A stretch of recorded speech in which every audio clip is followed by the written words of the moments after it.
తాకట్లో ఉన్న మీ బంగారాన్ని విడిపించి ఆ రోజు ఆన్లైన్ రేటుకి కొంటాం. Sharma gold company.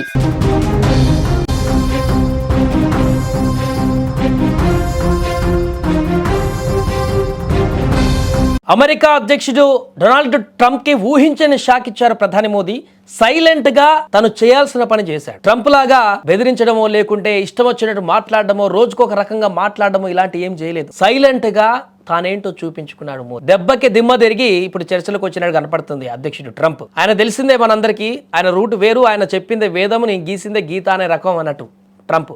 ఇండియా మీద పన్నుల మోత మోగించి మనల్ని భయపెట్టాలని చూశాడు. కానీ ఆయనకు తెలియని విషయం ఒకటి ఉంది. ఇక్కడుంది మోడీ. ఎవరికి భయపడడు, ఎక్కడ తలదించడు, మన దేశానికి సంబంధించిన విషయాలలో ఎప్పుడు కూడా కాంప్రమైజ్ కారు. ఎప్పుడు వచ్చామన్నది కాదన్నయ్య, బుల్లెట్ దిగిందా లేదా. కరెక్ట్ గా ఇదే డైలాగ్ ఇప్పుడు ఇండియా అమెరికాకు చెప్పింది. ట్రంప్ విసిరిన పంజాకు ఇండియా సైలెంట్ గా ఇచ్చిన రిటర్న్ గిఫ్ట్ చూసి ఇప్పుడు వైట్ హౌస్ షేక్ అవుతుంది. ట్రంప్ పవర్ లోకి రాగానే ఇండియా వస్తువుల మీద పన్నులు పెంచేశాడు. మనం చెప్పినట్టు ఇండియా వినాలి అని అతను అనుకునే ప్రయత్నం చేస్తున్నాడు.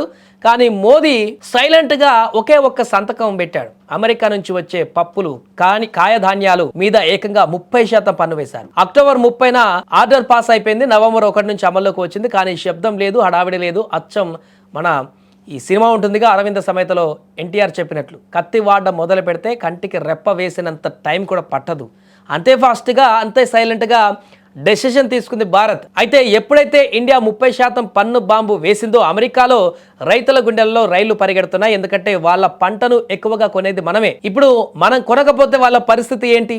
అమెరికా సెనేటర్లు ఇప్పుడు ట్రంప్ దగ్గరికి పరిగెత్తుకు వెళ్ళారు. సార్ ప్లీజ్ ఏదో ఒకటి చేయండి, మోదీ గారితో మాట్లాడండి అని వేడుకుంటున్నారట. అక్కడ పరిస్థితి చూస్తుంటే వెంకీ సినిమాలో బ్రహ్మానందం ఎక్స్ప్రెషన్ ఒకటి గుర్తుకు వస్తుంది. ఏమిరా బాలరాజు, ఏమైందిరా నీకు, అప్పుడే డల్ అయిపోయినావు? అవును మరి, ఇండియా దెబ్బ అంటే అట్లుంటది. డియర్ ట్రంప్, ఫ్లూట్ జింక ముందు ఊదు, సింహం ముందు కాదు. ఇది ఇండియా, ఇక్కడుంది మోదీ. నిజం చెప్పాలంటే ట్రంప్ అనుకున్నాడు ఇండియాను భయపడుతుంది, భయపెడదాము అని అనుకున్నాడు. కానీ మోదీ చూపించారు ఇక్కడ ఇండియా భయపెడుతుందని.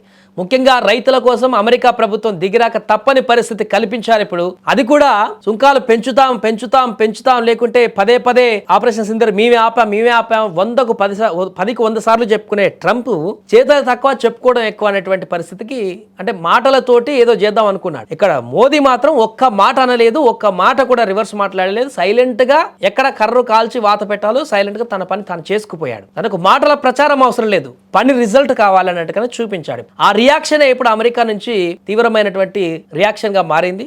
ఇప్పుడు ఏం చేయాలో అర్థం కాక సైలెంట్ గా మంత్రాలు చేసే వరకు వస్తున్నట్టుగా కనపడుతుంది.